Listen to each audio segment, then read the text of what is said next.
Squirrels!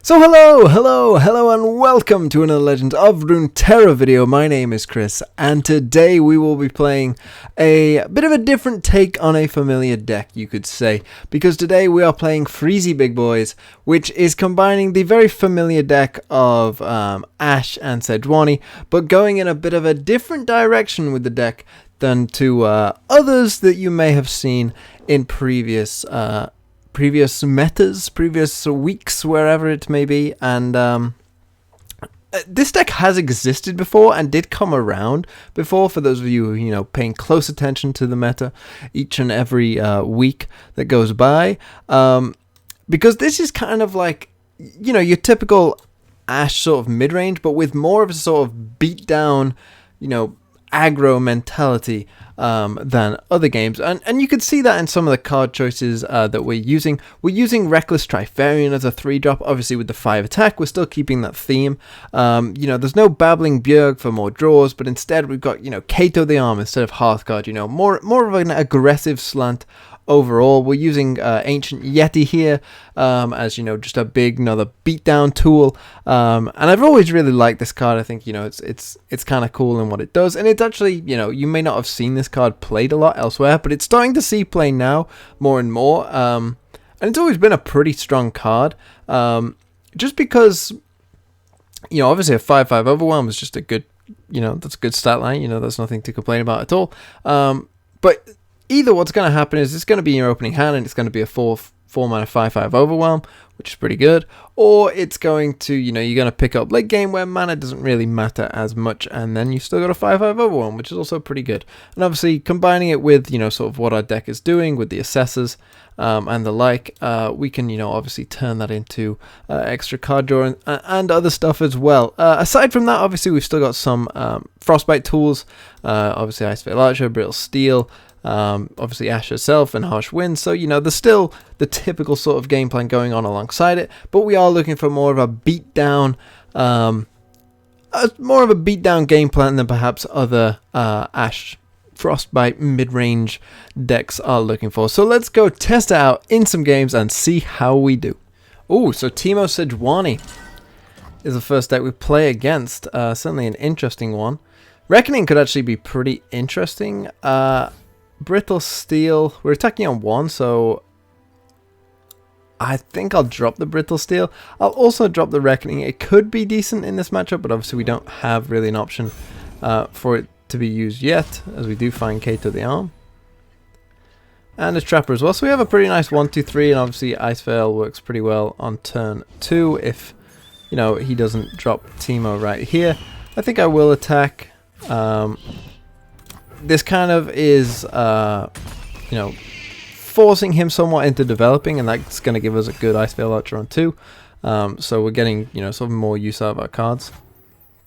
Or he could just pass if he doesn't have a play, of course, which it looks like he doesn't. So we can just instead go for Frozen Trapper here, and hopefully start to try and push some damage. Now he could go for something like Peddler. This is the kind of matchup as well where I think that this version of the deck might be slightly better than others, although he finds a buff Starlit Seer, so a good draw for him means that we can't do much. We're looking probably here for like a Culling Strike would be nice. A big Ashe is also pretty good though, and then we can go into Kato the Arm as well here. We have these Troll Chants for backup.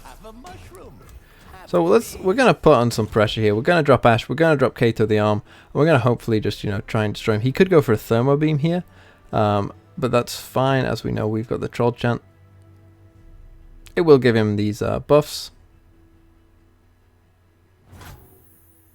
Or he chooses to end the round, that's fine by me as well. We could play the Yeti, but I do want to go in for Kato. Just while he doesn't have anything that's big enough to block any of our units. Or block this Kato, I should say. And we can obviously go in for a pretty big attack and turn this Trapper into a threat as well. Sort of force out a block here. We still have this Troll Chant backup, so we will be going for that. And because Ashe will be freezing the Chump Wump, nothing is strong enough to block Ashe. Nothing is strong enough to block the Kato either. So we might be forced to trade in there as well. And we're sort of diversifying our threats here. And we also have Brittle Steel as well if we need it, which we can use on the Peddler. And yeah, if he wants to just block with the Chump Wump there, he's already going down to 6, which obviously is pretty bad for him. Okay, he chooses to block out everything, which is also pretty good for us. And now if he's blocking out with these, he's probably somewhat inclined to play a spell before they die.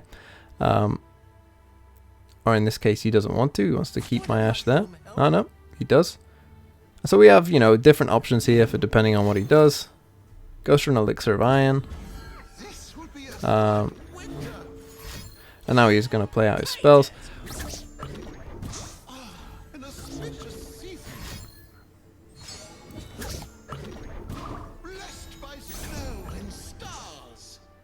So he does level up his Teemo.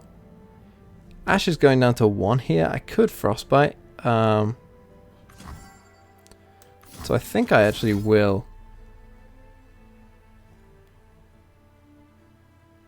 Or I could use Troll Chant here and keep both pretty healthy. That might be worth it as well. This might be a better Troll Chant. So we can go for something like this. And just keep both units, you know, relatively healthy.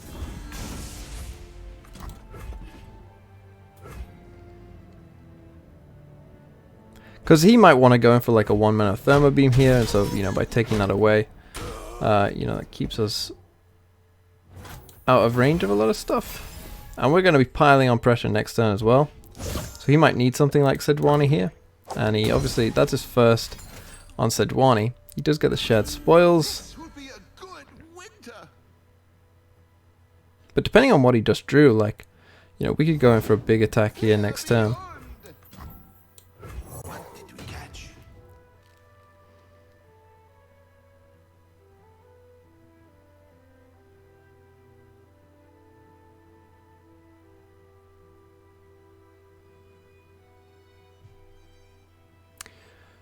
So, Ash is only on 1 of 5, of course. We can make that 2 pretty soon. He might be somewhat scared of attacking with this. Obviously, we could still be threatening a lot, like Flash Freeze and the like, so he might not be too inclined to attack here. Just play the clump of Wumps. I think I probably will develop here. Just trying to get as wide a board as we can. I mean, I'd be surprised if he attacked with any of these.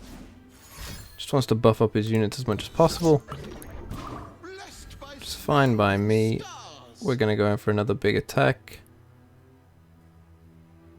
And again, we're going to do the same thing where we diversify our threats as much as we can. Probably buff up this Trapper again. And yeah, we should hopefully be pushing a lot of damage again here. Ooh, an Ancient Yeti is interesting, but I do think we can't quite go in for anything else. We'll do this, make this a bad blocker.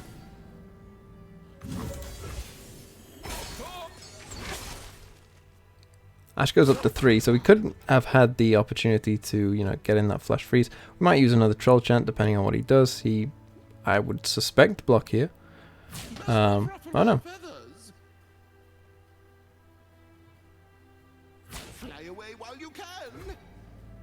So again, we can use this Troll Chant to keep the Kato alive, and, you know, probably get rid of the Chump Wump. He uses Elixir of Iron.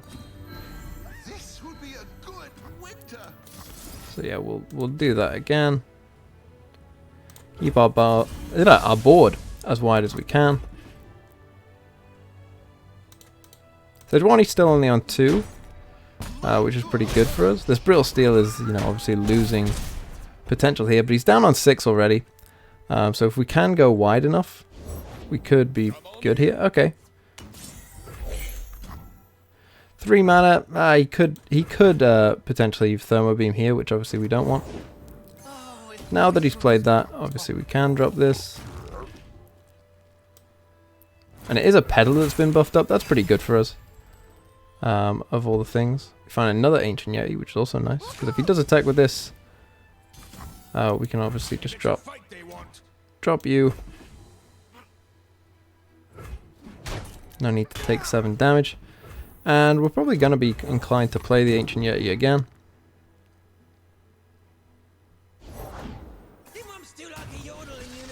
Ash is now on 3 of 5. So what we will do next turn is obviously attack with Ash. Use the Brittle Steel on the Kindly Tavern Keeper. Ash will level up. The Puff Cap Peddler and this will be unable to block, which hopefully then will, you know, give us enough for a win.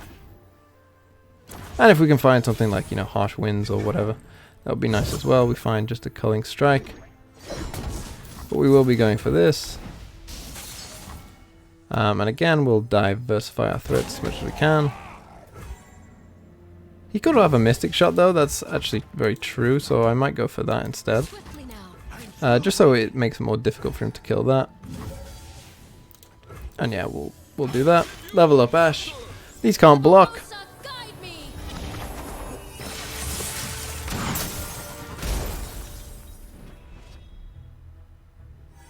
Obviously he's having to deal with a lot of different threats.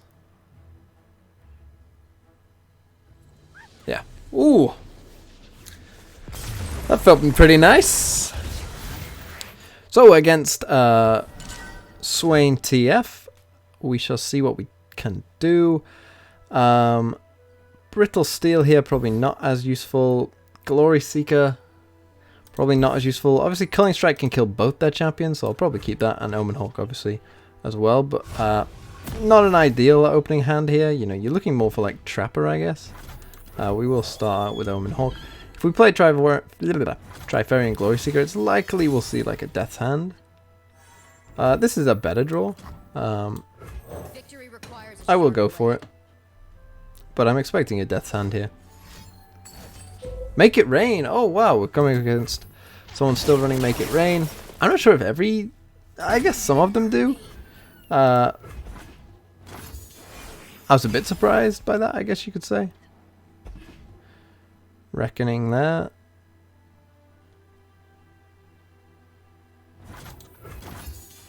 Now, unfortunately, we drew this like a turn late. Which means that we do have to pass here as well. Obviously, the ideal is he plays Twisted Fate. We can go in for this. Zap. We just got such a slow hand here. Unfortunately, there was really not much we could have done about that. There's a Kato though that's buffed up. So we might, you know, go into Kato this round, then go, you know, sort of Ancient Yeti next round. Play Swain.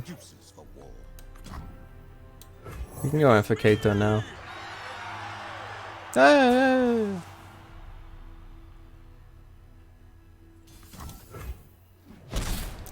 I mean, next turn we've got, what, 9 mana? So we could potentially go Yeti into Reckoning depending on what he does. We will start out with Yeti. Obviously we're threatening a lot of damage right now. And these regions, don't have the, you know, it's not P&Z where they have Thermo Beam, where, you know, they can sort of have something to deal with this. That's kind of their best option, oftentimes. I will still attack.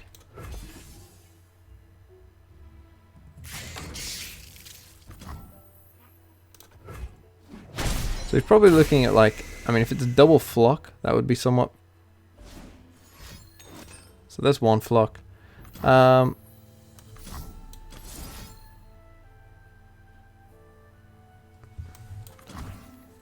Do I want to use that?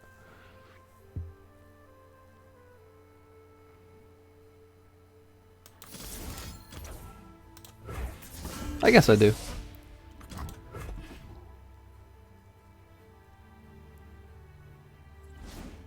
Double flock? Double flock is fine, we can let that happen. You know, getting rid of that in his hand is pretty good for us.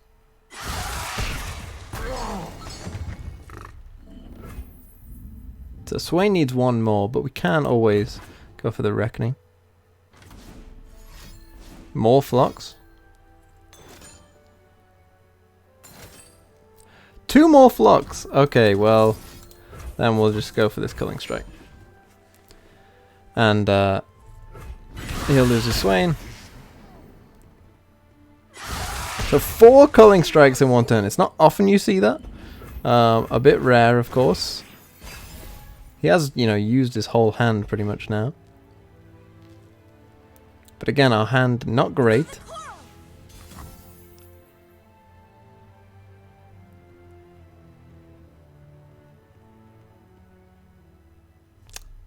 So I guess I'll pass.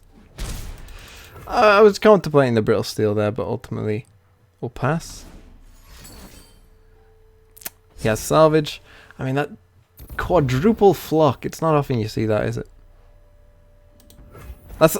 And flock is like the only card that they really have to, you know, sort of deal with our, you know, bigger bodies. I think I'll pass here as well. Leviathan obviously would probably suck here.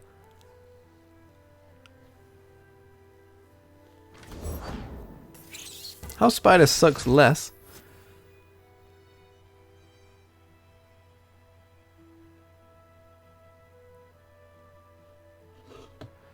So I probably will play Ice Veil Archer, I think, here. Just to stop an open attack, potentially. Ash is on... Why can't I click my deck? Okay. Ash is only on 1. Why did it look like it was, you know... I'm pretty happy to end the round there. Obviously, we'd like something with 5 attack, which we find. We can either use this for the extra draw, or a Reckoning, depending on what he drops. Does drop a Leviathan. So what I might do here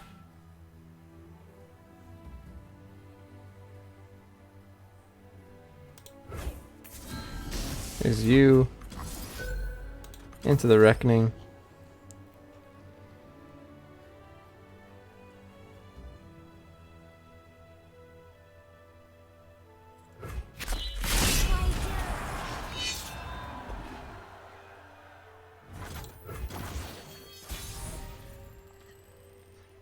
Find another Trifarian.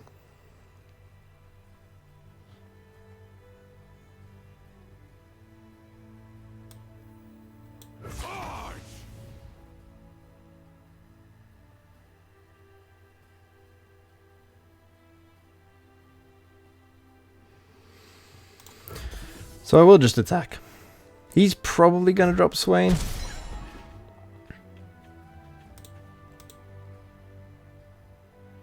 I'll probably go Trifarian into Assessor.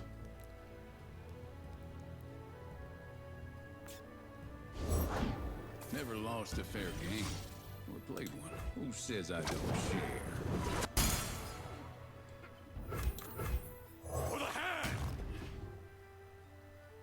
I'd be shocked if he didn't go Swain here, particularly with that what I just dropped there.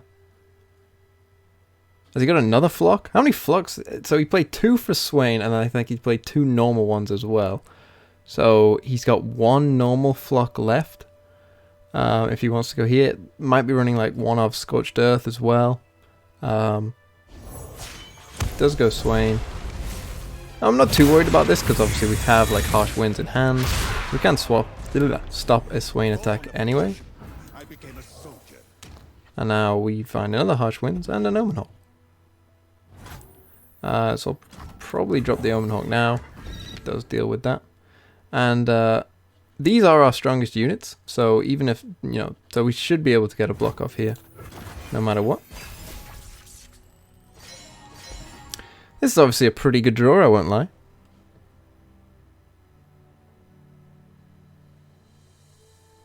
But yeah, these being our strongest units is also helping us somewhat. I will obviously block there. I'll probably also block there as well. Just to not go too low. And I will just drop our big boy Farron. He has second Leviathan.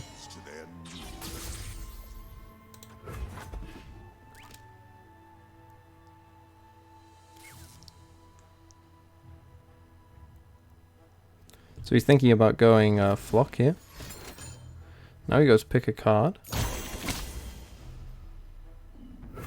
Okay. So we can play 2 Decimates this turn, and then we can Frostbite into another one. It's going to depend how much damage he can get here, I think.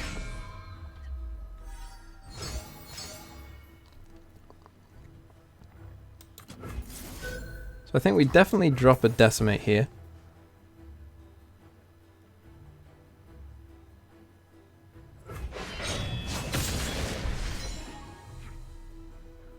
And it's going to depend on what he does here.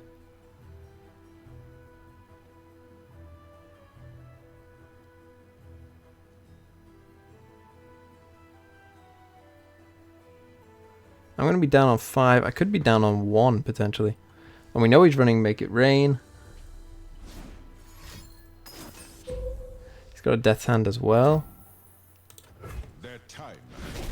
I'm going to be down on 4. I think I have to do this now though. Let's think. He develops. I can Harsh Winds both of them.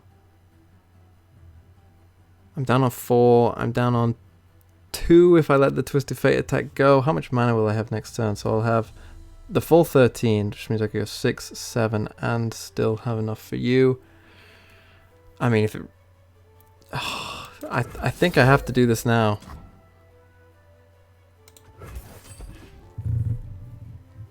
I just sort of hope he passes the turn, I guess. You know, maybe tries to kill Farron for whatever reason with like double flock.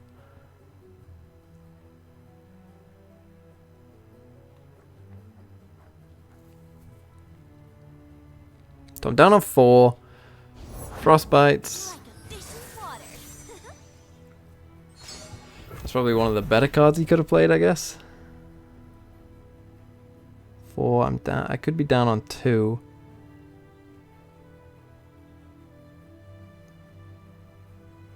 And if he keeps developing, obviously I might need to use double Harsh Winds.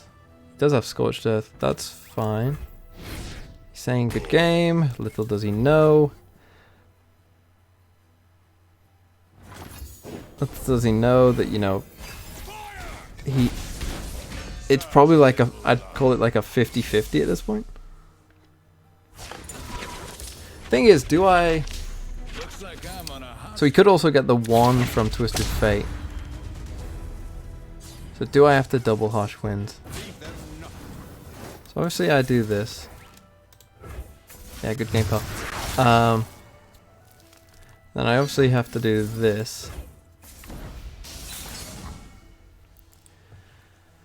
And then I'm down on 2.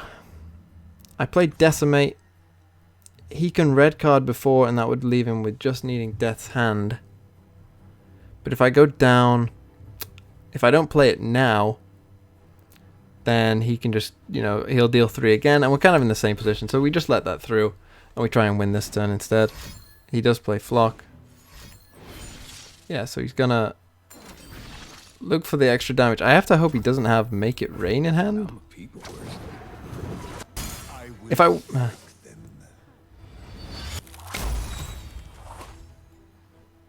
You know, Culling Strike would have been nice, I suppose.